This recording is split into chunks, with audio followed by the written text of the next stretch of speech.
नमस्कार, जय हिंद, वंदे मातरम। प्यारे दोस्तों, आप सभी लोगों का आपके अपने YouTube channel BS online study में मैं ब्रिजेश आप सभी लोगों का बहुत बहुत स्वागत करता हूं।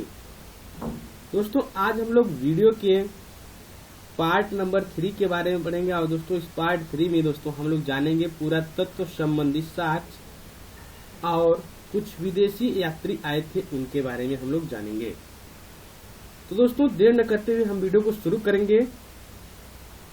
और अगर आप सभी लोगों को वीडियो पसंद आए तो प्लीज वीडियो को लाइक, शेयर और चैनल को सब्सक्राइब जरूर करें, क्योंकि आप सभी लोगों का कंप्लीट एसएसटी की तैयारी हमारे इस यूट्यूब चैनल पे जो है कराई जाएगी।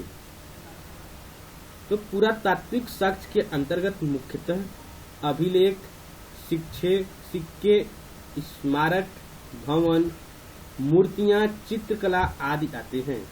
पुरातात्विक साक्ष्य के अंतर्गत मुख्यतः अभिलेख, सिक्के, स्मारक, भवन, मूर्तियां, चित्रकला आदि आते हैं।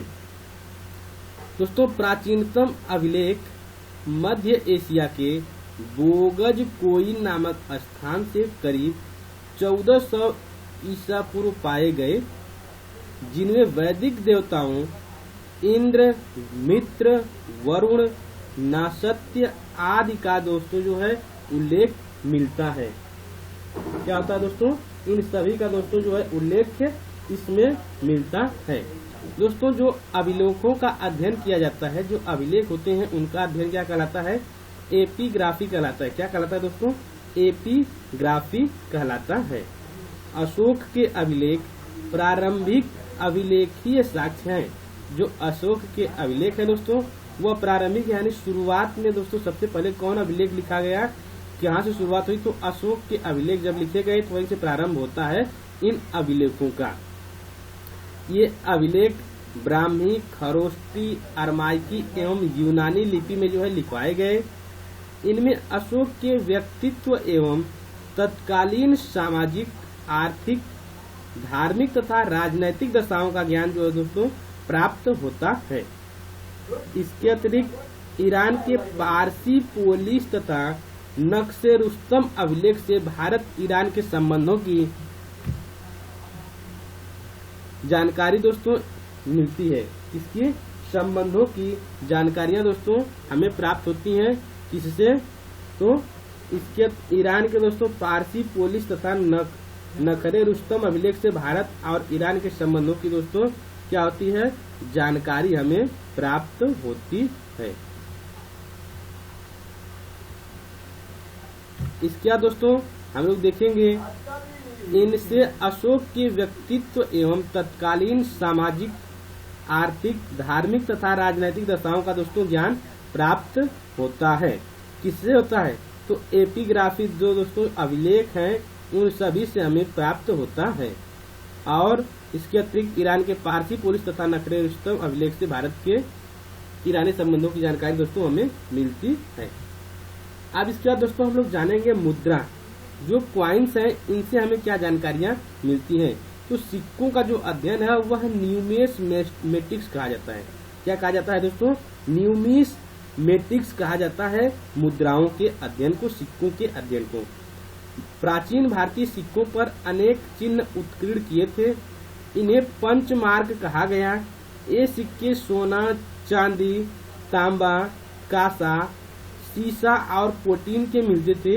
ये आहत सिक्के ईसा पूर्व 5वीं सदी के हैं। कौन सी सदी के हैं दोस्तों? तो 5वीं सदी के हैं।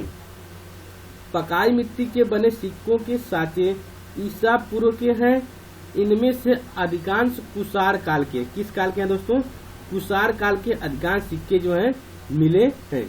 सर्वप्रथम यूनानियों ने स्वर्ण मुद्राएं जारी की। इन्होंने सिक्कों पर लेख लिखने का कार्य आरंभ किया। किसने किया? तो जो हिंदी यूनानी की स्वर्ण मुद्राएं मिलती हैं उन पे जो है सिक्कों पर लेख लिखने का कार्य जो है सर्वप्रथम किया गया।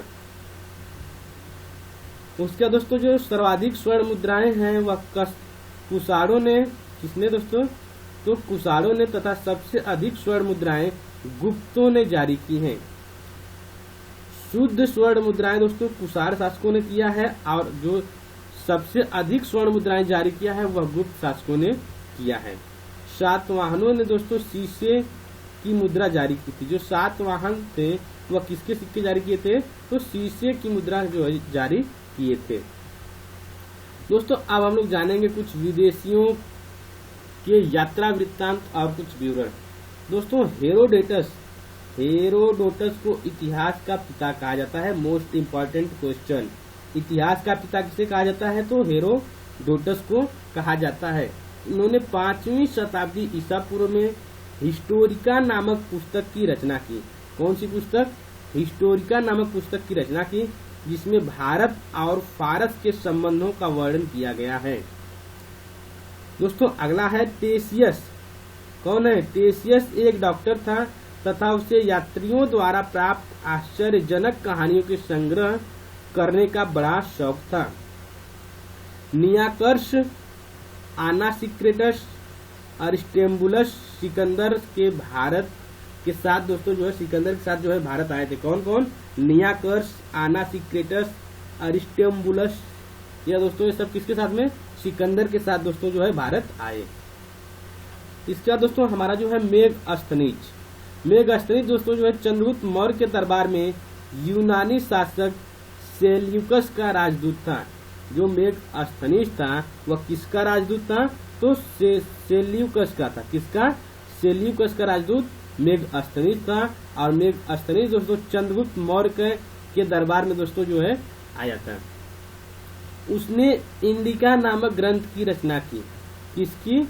इंडिका नामक ग्रंथ की रचना की। इसमें मौर्यकालीन समाज तथा प्रशासनिक व्यवस्था का विवरण दोस्तों मिलता है। अगले हैं दोस्तों पेरिप्लस ऑफ द एरिथ्रियन सी। यह एक अज्ञात यूनानी लेखक की रचना है जो मिस्र आकर बस गया था। उसने 80 ईस्वी में भारतीय समुद्री तट की यात्रा की थी। उसके विवरण में बंदरगाहों के साथ जो उसके विवरण है उसमें बंदरगाहों के उल्लेख के साथ साथ आयात निर्यात की वस्तुओं का भी वर्णन मिलता है। तो किस पुस्तक में मिलता है दोस्तों? पेरिप्लस ऑफ द एरिथ्रियन सी नामक पुस्तक में दोस्तों मिलता है। और इसके लेखक जो है पता नहीं है, लेकिन वह कौन से लेखक है? यूनानी लेखक है, जिनको जो अज्ञात है। क्या है? अज्ञात है। अगले हैं दोस्तों प्लिनी ने नेचुरल हिस्ट्री की रचना की। प्लिनी ने किसकी रचना की? नेचुरल हिस्ट्री की रचना की। इसमें भारत के विविध पक्षों का उपयोगी विवरण है। इसकी जो रचना है वो पहली सदी में हुई थी। प्लिनी ने कौन सी रचना की थी? Natural history.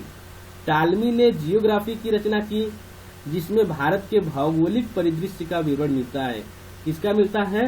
भारत के भौगोलिक परिदृश्य का विवरण मिलता है। टालमी ने जियोग्राफी की जो रचना की थी उसमें। स्ट्रैबो एक प्रसिद्ध यूनानी रचनाकार था। स्ट्रैबो कैसा था? रचनाकार था, यूनानी रचनाकार था, जिसने मेगास्थनीज के विवरण को काल्पनिक माना है। कौन माना है? स्ट्रैबो माने हैं। इसका दोस्तों हमारा जो है फाहयान। कौन है दोस्तों? फाहयान 5वीं शताब्दी में चंद्रगुप्त द्वितीय के शासन काल में भारत आया था। उसने भारत में बौद्ध धर्म की स्थिति का विवरण दिया है। साथ ही उसकी रचना में तत्कालीन समाज एवं संस्कृति का विवरण मिलता है। फाहयान 5वीं शताब्दी में चंद्रगुप्त द्वितीय के शासन काल में भारत आया। उसने भारत में बौद्ध धर्म की स्थिति का विवरण दिया। साथ ही उसकी रचना में तत्कालीन समाज एवं संस्कृति का विवरण मिलता है। फाहयान ने फो क्यों की रचना की। किसकी रचना की दोस्तों? फो क्यों की रचना की। और यह दोस्तों लगभग 15 वर्षों तक भारत में रहा। कौन रहा? फाहयान रहा। इसके बाद दोस्तों जो हमारे आते हैं वह आते हैं वेनसांग। कौन आते हैं दोस्तों? वेनसांग हर्षवर्धन के समय 629 ईस्वी के लगभग भारत आया था तथा 16 वर्षों तक भारत में रहा। वेनसांग 16 वर्षों तक रहता है और फाहयान दोस्तों वह 15 वर्षों तक रहता है। और दोस्तों जो वेनसांग की यात्रा वृत्तांत में तत्कालीन राजनीति के साथ साथ भारतीय रीति रिवाज, शिक्षा पद्धति का वर्णन मिलता है। किसके वृत्तांत में? तो वेनसांग के वृत्तांत में दोस्तों जो है तत्कालीन राजनीति के साथ साथ भारतीय रीति रिवाज तथा शिक्षा पद्धति के बारे में दोस्तों जानकारी मिलती है। उसका भ्रमण वृत्तांत सीयूकी नाम से प्रसिद्ध है। किसके नाम से? सीयूकी नाम से दोस्तों जो प्रसिद्ध है वह वेन सांग का है, और फो क्यों की का नाम दोस्तों फायान।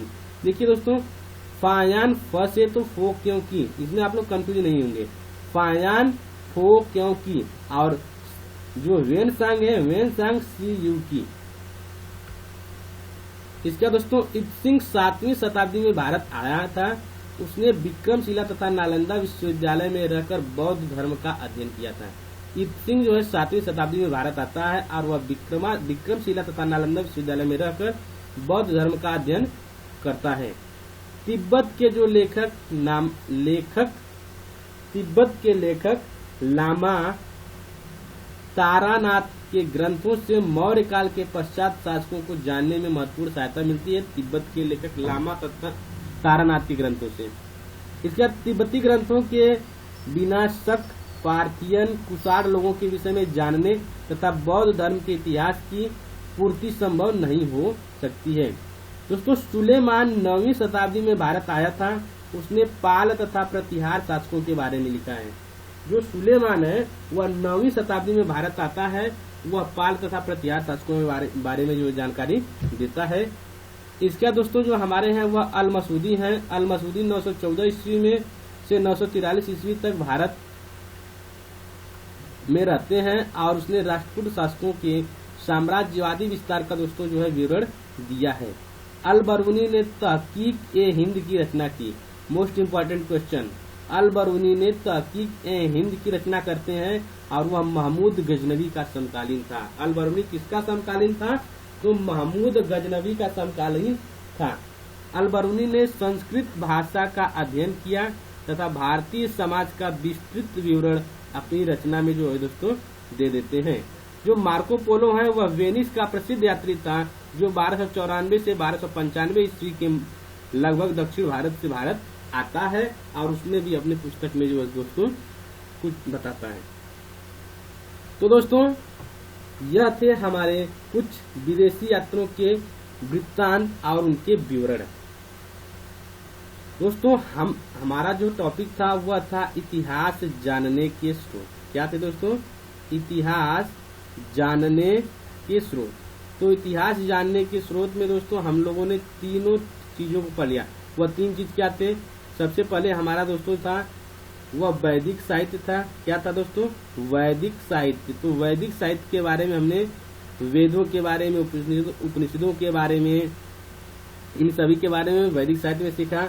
इसके बाद दोस्तों हमारे ऐतिहासिक ग्रंथ आए। तो ऐतिहासिक ग्रंथ में हमने क्या सीखा दोस्तों? ऐतिहासिक ग्रंथों में हमने जाना कि रामायण, महाभारत और दोस्तों पुराण, ये सभी दोस्तों इतिहास ऐतिहासिक जो है ऐतिहासिक की जानकारी हमें इससे मिलती है। इसके बाद दोस्तों हम फिर क्या जाने कि पुरातत्व संबंधी साक्ष्य और विदेशियों जो विदेशी यात्री आए थे उन सभी के बारे में दोस्तों हम लोगों ने सीखा। तो जो इतिहास जानने के स्रोत थे हमारे तीन ही स्रोत थे, यही वैदिक साहित्य और ऐतिहासिक स्रोत और पुरातात्विक स्रोत और विदेशी यात्रा। ये सभी दोस्तों टोटल मिला के हम लोगों ने इस टॉपिक को कंप्लीट कर लिया है। अब दोस्तों जो हमारा अगला टॉपिक है वह है पाषाण काल। क्या रहेगा हमारा अगला टॉपिक? पाषाण काल। दोस्तों पाषाण काल भी इसके बाद हम लोग डालेंगे। तो दोस्तों आप सभी लोगों को वीडियो कैसी लगी? कंप्लीट वीडियो आप लोगों को एसएसटी की प्रोवाइड कराई जाएगी। तो दोस्तों आप लोग कमेंट करके एक बार जरूर बताएं कि आप लोगों को वीडियो कैसी लगी। और आप लोग दोस्तों अपने मित्रों को वीडियो को ज्यादा से ज्यादा शेयर करें। वीडियो देखने के लिए आप सभी लोगों का बहुत बहुत धन्यवाद। मिलते हैं आप सभी लोगों से अगली वीडियो में, तब तक के लिए जय हिंद, वंदे मातरम।